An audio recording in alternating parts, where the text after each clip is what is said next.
Halo semuanya, saya Ellen Rosmayati dari Universitas Kuningan.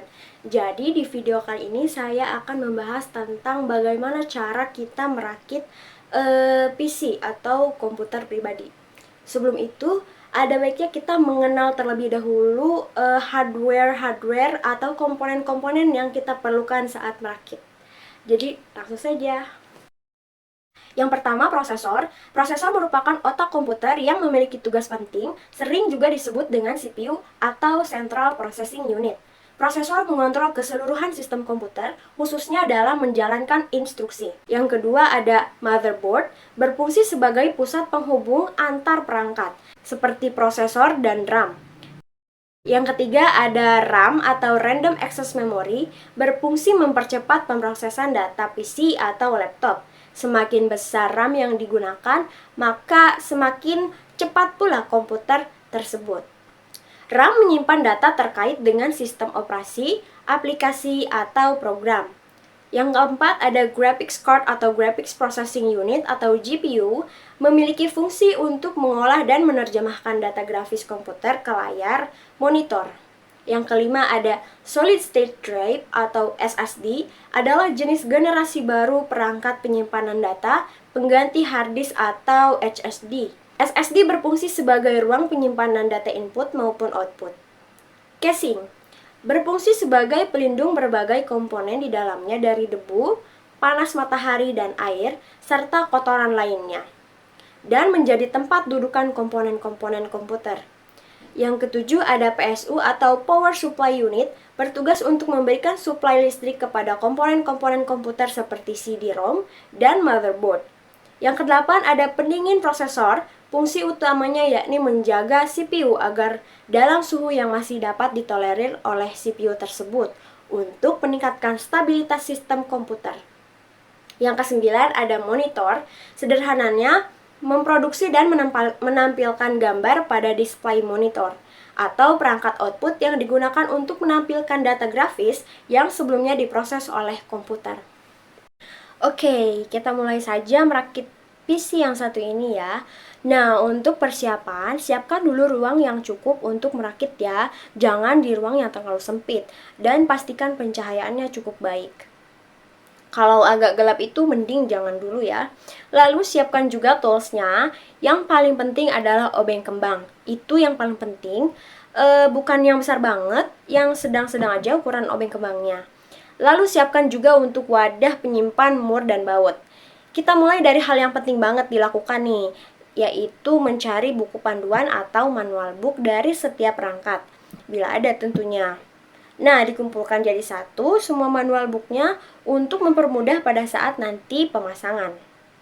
Sekarang mari kita mulai merakit dari pemasangan prosesor ke motherboard. Keluarkan motherboard dari kotaknya. Biarkan perangkat lain tetap dalam kotaknya ya. Pastikan saat pemasangan itu ada alasnya di bawah, tidak langsung di lantai. Kemudian ambil prosesor dari dalam kotaknya. Jangan pegang sisi bawahnya yang ada titik-titik kuning itu, jangan dipegang ya. Ini adalah tempat untuk dudukan prosesor nanti. Cara membuka penutupnya seperti ini ya, cara bukanya. Awas, hati-hati agar tidak sampai ada benda apapun yang menyentuh pin-pin kecil di balik pelindung soket prosesor ini. Sekarang angkat prosesor, perhatikan bentuk prosesor dan bentuk soket. Lalu cek penandanya. Jadi ada penandanya supaya kita nggak salah masang nih. Kalau bingung, cek ke manual booknya lagi ya. Setelah tahu posisi prosesornya, letakkan prosesor, diletakkan, jangan ditekan ya, cukup diletakkan. Kemudian saat diletakkan, dilakukan penguncian seperti ini, dikunci. Jangan dibuka tutupnya yang tadi. Saat akan mengunci memang agak keras, itu hal yang wajar. Pelan-pelan aja, jangan panik, jangan gugup. Kalau memang pelindung soketnya belum terbuka, kalian buka aja. Kalian cabut soketnya karena sudah aman. Prosesornya sudah menutupi pin yang tadi. Oke, sekarang mari kita pasang pendinginnya. Untuk pendingin pihak ketiga, kita perlu tambahkan dulu thermal paste di prosesornya sebelum kita masang cooler. Tapi untuk yang versi ini kita akan menggunakan pendingin dari paket penjualannya saja. Karena dalam paket penjualannya ini sudah ada thermal paste terpasang di bagian bawah cooler. Kemudian pasang cooler, tekan pin yang berseberangan secara bergantian, pastikan bahwa ini sudah terpasang dengan baik dengan melakukan inspeksi di bagian bawah motherboard. Lihat ya, pin yang hitam itu harus menonjol secara sempurna di bagian bawah. Jangan sampai setengah-setengah, harus benar-benar menonjol sempurna. Sekarang pasangkan konektor kipasnya, cari pin out khusus tempat masang kipas ini. Yang khusus untuk prosesor ya, jangan asal pasang. Sekarang mari kita pasang RAM. Pastikan agar tidak terbalik posisinya. Perhatikan ada jembatan kecil di slot RAM ini harus sejajar dengan takik atau bagian yang ompong pada kaki modul RAM. Kemudian kita pasangkan kedua RAM ini pada slotnya seperti ini. Pastikan bahwa kedua pengunci di tiap modul di ujung-ujungnya itu mengatup dengan rapat. Oke, sekarang combo motherboard, prosesor, dan RAM udah jadi. Kita singkirkan dulu, kita beralih ke casing. Sebelum mulai masang board yang tadi, ada dua hal yang perlu dilakukan ya. Jika dibutuhkan pemasangan I/O shield, harus dilakukan dulu. Jika motherboard yang digunakan dilengkapi dengan I/O shield terpisah, maka pasang I/O shield terlebih dahulu. Setelah itu, mari kita pasang motherboard ke dalam casing. Hati-hati, saat meletakkannya jangan kasar. Ada kalanya melepas kipas yang terpasang di bagian belakang casing terlebih dahulu untuk mempermudah peletakan motherboard ke dalam casing.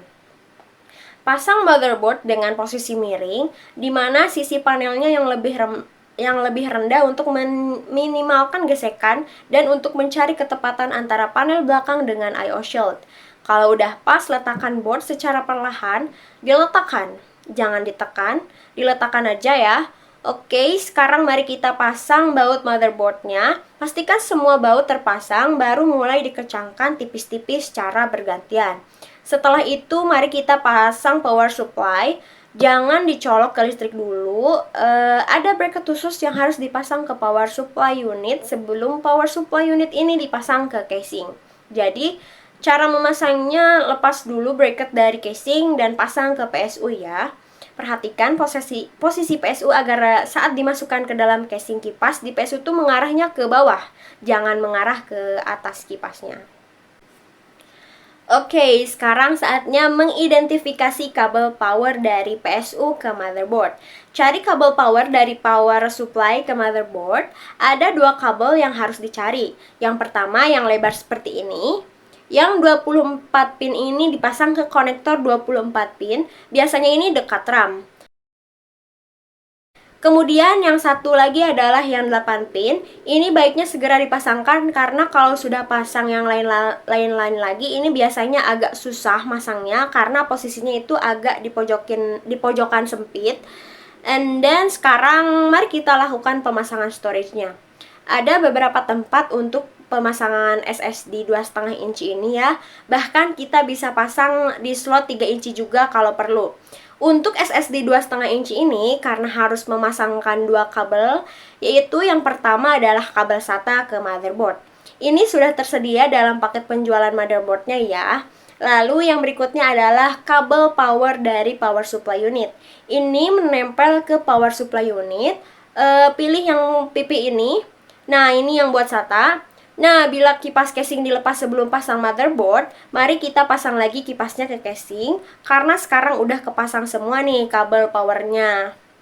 Sekarang ini adalah saatnya pemasangan kabel-kabel yang agak sulit. Umumnya casing akan memiliki front panel berisikan colokan USB audio dan tombol power atau reset di situ. Nah, kita harus mencari konektornya dan mencocokkannya dengan posisi soket di motherboard. Mulai dari posisi konektor USB dan audio, lalu tuntaskan dengan hati-hati dengan memasangkan konektor untuk tombol power, tombol reset, dan LED kalau ada ya. Mari kita pasang graphics card. Pastikan bahwa panel belakang casing untuk I/O graphics card ini sudah dibuka dulu ya.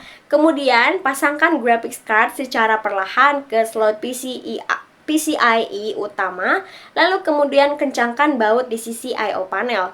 Kemudian pasangkan konektor dayanya ke power supply unit dan terpasang semua, selesai. Setelah itu saatnya untuk instalasi Windows. Kalau kalian pakai Windows, kalian ikuti aturan cara instalasi Windows dari Microsoft-nya langsung. Nah, sudah selesai. Baik, mungkin itu saja penjelasan dari saya mengenai bagaimana cara merakit PC atau komputer pribadi. Saya harap ini dapat bermanfaat untuk kalian semua. Mohon maaf bila ada kata-kata yang menyinggung atau kurang enak didengar. Wassalamualaikum warahmatullahi wabarakatuh. Terima kasih.